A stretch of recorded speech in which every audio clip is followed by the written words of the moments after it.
साहित्य सम्मेलन में और हमारे सामने हैं डॉक्टर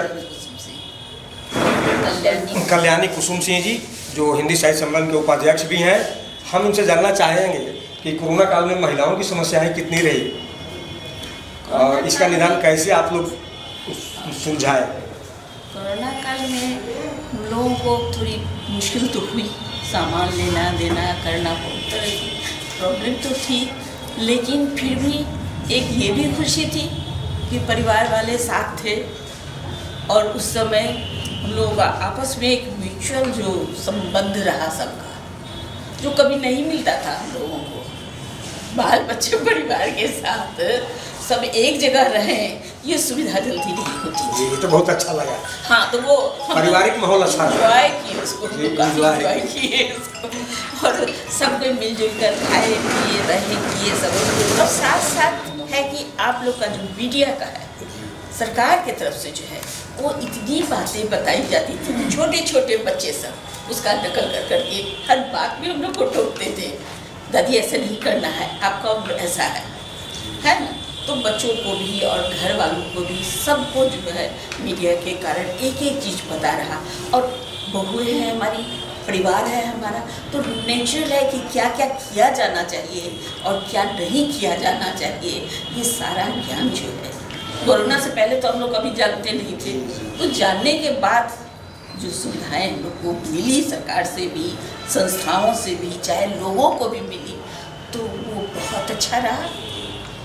और सबसे अच्छा क्या लगा? सबसे अच्छा इसमें लगा कि एक साथ रहने को मिला, जो कभी नहीं मिलता जी, जो कभी नहीं मिलता। जिंदगी में पहली बार शादी ब्याह में भी लोग परीक्षा का नाम करके नहीं आते थे, स्कूल कॉलेज का बहाना कर देते थे, नौकरी का बहाना कर देते, वो सारा बहाना हट गया और सारी बहुत सुखी से। अभी हम बैठे हैं हिंदी साहित्य सम्मेलन में और अभी हमारे सामने हैं जोगेंद्र प्रसाद सिंह जी, ये अर्थमंत्री हैं हिंदी साहित्य सम्मेलन के। मिश्रा जी, मिश्रा जी से बात करना चाहेंगे कि कोरोना काल में निश्चित रूप से सरकार की भी सबसे बड़ी हर समय सूचनाएं दी जाती थी कि कम से कम बच्चे लोग जो भी उद्दंडता करें अलग बात है, लेकिन वे अपने अपने गार्जियन को जरूर बचाएं, अपने बाहर जरूर निकलें अगर इमरजेंसी हो तो, लेकिन गार्जियंस को कभी भी घर से बाहर नहीं निकलने दें, चूँकि इनका अटैक 60 एबव वालों पर ज़्यादा होता है। सर, आप लोग कैसा इसे इस स्थिति को संभाला आपने? आपका जो प्रश्न है उसका मैं टारगेट हूँ। मैं खुद ही 83 वर्ष में हूँ और जबकि आज 91 डेज़ के बाद में आज मैं सम्मेलन में आया हुआ हूँ। वास्तव में बच्चे हों, बड़े हों, घर के जो लोग भी हों, समाज के जो लोग हों, सब कोई रोकते थे कि नहीं जाइए, जान है तो जहान है, वहाँ जा कर के क्या आप क्या कर लेंगे।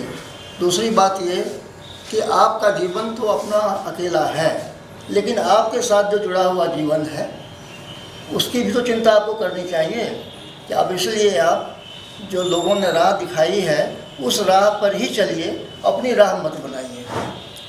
अब आपका बड़ा अच्छा सवाल मैं सुन रहा था, प्रश्न होता रहा कि WHO ने कहा दिया कि कोरोना के संग जीना होगा। एकदम सही कहा उन्होंने, कोरोना के संग जीना ही होगा, क्योंकि कोरोना एक दिन में ये ख़त्म होने वाला नहीं है। और अगर मृत्यु दर लेंगे आप तो कैंसर से, सर्दी खांसी से भी और टाइफाइड से कोरोना के मुकाबले में अधिक है।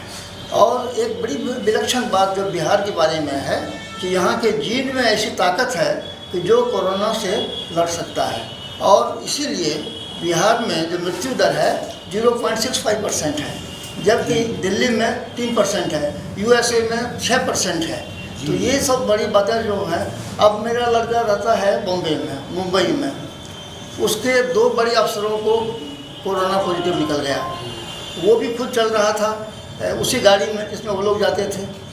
एक दिन उसको भी बुखार तो नहीं आया हुआ, देह हाथ में दर्द हुआ, लेकिन उसके बाद उसका शरीर इतना मजबूत निकला कि उसने उसको बर्दाश्त कर लिया और फिर वो ठीक हो गया। अब जबकि 15 दिन का क्वारंटाइन में उसने सेल्फ क्वारंटाइन ले लिया, अपने से घर में रह गया और फिर हमने भी हम बराबर उसको कहा कि नहीं तुम कम से कम टेस्ट करवा लो अपना, तो कहा कि नहीं कुछ नहीं है। जब हमको कुछ हुआ ही नहीं है तो हम टेस्ट किस बात के लिए कराएं, और टेस्ट कराना भी आजकल आसान नहीं है। आज आपने अगर पढ़ा हुआ अखबारों में तो USA का WHO का कहना है कि जो एक मेडिसिन पहले से चल रही है उस पर असर ज़्यादा हो रहा है कोरोना पर। तो कोरोना का कोई मेडिसिन स्पेसिफिक तो है नहीं, और जो लक्षण है सिर्फ उसी लक्षण के अनुसार ही उसकी दवा होती है, और उससे लोग ठीक ही आते हैं। और ठीक होने का कारण क्या है कि लोग अपनी ताकत से ठीक होते हैं। दूसरी बात यह है कि जहाँ कैजुअलिटी है, जहाँ लोगों का निराशाजनक फल जिनको मिला है, मृत्यु हो गई है, वो कोई न कोई बड़े बीमारी से पहले से ग्रसित है।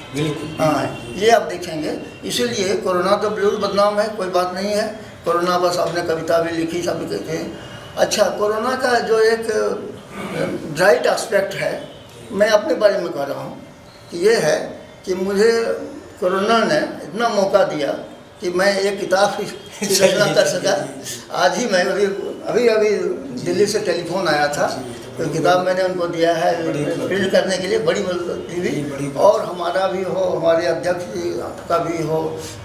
इसमें अपने ज्ञान को बढ़ाने में बड़ा ही योगदान रहा, जो कि लोगों के लिए एक उदाहरण है। अब हमारा जितना भी आर्टिकल है वो सारा किसी न किसी पोर्टल से निकल रहा है, और इसलिए हमने पब्लिशर को कहा कि हमको हमारे आर्टिकल में आपको करेक्शन कराने की ज़रूरत कम पड़ेगी, क्योंकि सारे पोर्टल वाले पहले इसको करेक्शन कर चुके हैं और गलती भी कम होगी। इसलिए आप इसको अगर निकालते हैं तो उन्होंने कल सैंपल मांगा था, पढ़ करके उन्होंने बता दिया कि आपको हम 35% कैटेगरी में रखते हैं, 40 में से 35, तो इसलिए हम आपका छापना चाहते हैं और आप बताइए। तो इस तरीके से कोरोना